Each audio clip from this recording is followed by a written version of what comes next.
What's going on? Gary, just checking in. Had some very good calls today on the phone, and I thought I would come on live and kind of share some nuggets that I shared with my business clients. So many times when you're building a small business, you're tasked with doing a lot and wearing a lot of different hats. I know we like to call ourselves CEOs when we get a business, and that's partly true. But when we're wearing every hat inside of our business, I mean, we're not really CEOs, right? We're really like a clog in the wheel. CEO's job is more like business development. They're not actually always fulfilling what's going on inside the business. But one of the things that always becomes a challenge when you're growing your business is sales. So I want you to comment if you're an entrepreneur and if you think of yourself as a salesperson. And if you don't, that's okay. That's fine, because I think it's best if you don't think of yourself as a salesperson. Um, when I think of salespeople, I just think of someone who's slimy, who's trying to get me to buy something. They really don't care about me. The only thing they care about is making a sale or making the money. Some people are actually concerned as better questions, and maybe I feel a little bit more comfortable. But I know there's been times that I brought things, making emotional decisions, that after I purchased it, I'm like, damn, why the hell did I buy that? And I think I really want to do for you today, if you're in that position, business owner, and you're thinking about sales, just try to reframe your mind. Is that we don't sell things, we reveal the value of what our service or our product delivers. And hopefully, we did a good job of honing in our avatar or who it is that we sell to, and we really know what problems that they're and challenges that they're facing, and we developed a product that has almost like an irresistible offer that's going to solve that problem. Okay, so that's something that if you haven't done, then you probably really need to look into. But people buy generally, and this is generally speaking, um, for two reasons, and that's to escape pain, and that's to enter pleasure. So pain and pleasure. And in terms of pain, I heard it explained to me like this one time, and I'm not a woman, so I don't experience this. However, I have three children, and I have saw someone in labor, and I saw them go through it.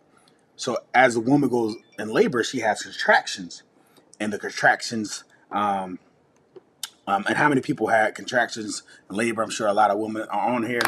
Um, so at level 3, at level 4, a lot of people want to have natural birth. Who am I to judge? But a lot of people have, at some point they get an epidural where they get, a shot where kind of like makes I think the bottom half numb. They won't feel the pain, so that way, they can have the baby. So like they could take the pain at some point, but at some point, 7, 8, 9 up the Richter scale, the pain scale, like it gets so unbearable, like they want to get like anything possible. They don't care at that point. Like they just want the pain to go away. And that's how we have to view like our businesses and the challenges that we solve. Like what is that level 8 problem, level 7 problem that if we solve, that the pain will go away? Because if we can solve that pain point, like that's the money like right now, immediately, right? No more talking. You don't have to oversell. You don't have to do anything. You don't have to like they want it. So just recognizing that, I think is first off that people really want to escape pain. So when you're writing your copy, when you're writing your social media post, when you're doing your website, that's the things that you should consider. Who is your avatar? What are their pain points? And how is your solution and how is your service going to solve those pain points? I think so many times, and this was me younger in my entrepreneurial career. I did this. I did this. I did this. No one cares at the end of the day. There's people online with no college degrees that are killing it, right? I think Bill Gates and other dude, Microsoft dude, they don't got college. Like, so it's not about your degrees. It's not about your accolades. It's can you provide a service or a solution that can either take people out of pain or into pleasure? And I think that's first off. And when you think of it, and the reason I pick pain first is because people typically will make a decision to get out of pain before they make a decision to go out of pleasure. Like, pain is something that they're experiencing right now. Pleasure is something that they may be dreamed of, they may be experienced at some point, but it's kind of nice to have. And some people make those emotional decisions to have pleasure, but I think pain is first. So when you're doing your value stack on your products, services, obviously having that consideration. The next thing, and I know this is like we deal in this logical world, and sometimes we just want to look at the numbers and the facts and everything else. But here's the thing, like it at some point it doesn't matter because perception becomes reality. And one of the things I've unlearned was like, yo, it's their version of the truth, it's your version of the truth, then it's the actual truth. And it's like, nah, like whatever someone's perception is their actually that's their truth. That's what they live in. That's what they believe. It doesn't matter what you believe or what the facts are. Their truth is what their perception is. So their perception of pain or their perception of pleasure is what you have to mirror and what you have to discuss when you're talking about how you can actually help them. Because again, if you're doing your job really, really well, you're not actually selling, you're actually just revealing the value of what you could do that can help them. And understanding what their perceptions is, their perceptions could be, well, I can't grow my business because I need I need a loan, I need a lot of money. So that's looking at their resources. But if you could share with their resourcefulness and with their contacts and with some of their current contracts and with saving money on here, on marketing, going online, all these different ways to get more money inside their business, they may be not maybe they don't need that loan. But again, you have to deal with their perception. And so many times you have to sell people on their perception and give them what they think they need, and then you actually give them what you think they want, but then actually you give them what they need. So that's one of the things also when you're considering sales. Another thing you have to be very conscious of when you're offering services, when you're talking to your potential customers, clients, is what's the time of the decision and when does it need to get made?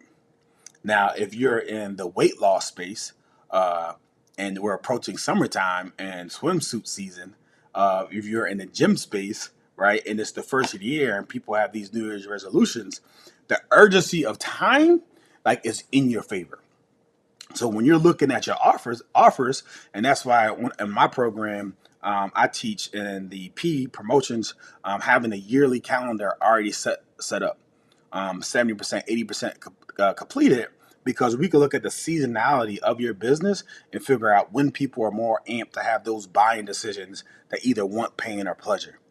Like buying a book bag in May might not be as painful as buying a book bag in September when they're going back to school. Right? Buying football cleats in December isn't as urgent as buying football cleats when someone actually goes to practice next week. So looking at that timing makes so much sense. So understanding timing on when people want to make this decision and how it kind of affects their choice. The next I want to share with you, and this is just best based again on that perception and how people perceive their pain and their pleasure, is so many people don't make logical decisions; they make emotional decisions. That's why if you are probably a seasoned business owner in sales, you probably work off of a sales script. And your sales script, you call it the doctor's framework, where when you go to the doctor's office, they're going to ask you a bunch of questions. And the reason they got to ask you these questions is because they really got to identify like what you going through so they can fix it. And they can ask you some private questions, something that's uncomfortable. But at the end of the day, they need this information in order to give you the best prescription. And as a coach or someone that's involved in driving sales inside your revenue business development, you have to be comfortable asking these same questions because you have to get this information and really figure out what it is. Like, say, again, gym owner selling weight loss plans. If someone that when they gain weight, it associated with heart disease, diabetes, cholesterol, all their levels go up, and then when they lose weight, all those things reduce. Well, when you're on a call with them, The cost shouldn't be the weight program and the fancy equipment that you got and all this type of stuff. That's great. That's logical, right? The emotional side is like, hey, we're going to get these 40 pounds, these 50 pounds, 20 pounds off. So then we're going to lower all these numbers and you're going to have a better quality of life as a result of that. So that's why I think, you have to be able to connect with your consumers and really mirror their language and understand what they're going through. And at the end of the day, they're probably going to make an emotional decision far more often than they make a logical decision. So that's why it's great that if you can really understand what their needs are, understand what their desires are, and then kind of repeat those back to them, I think that's a great way. And lastly, uh, talking about fears, talking about frustrations, talking about pain, talking about pleasure. Um, I think what always occurs is like people's brain was designed initially, right? Was to avoid pain, right? Was to have this frequency or response that, I'm trying to keep you alive. So I want to run. So their survival instincts, their survival tactics are in place.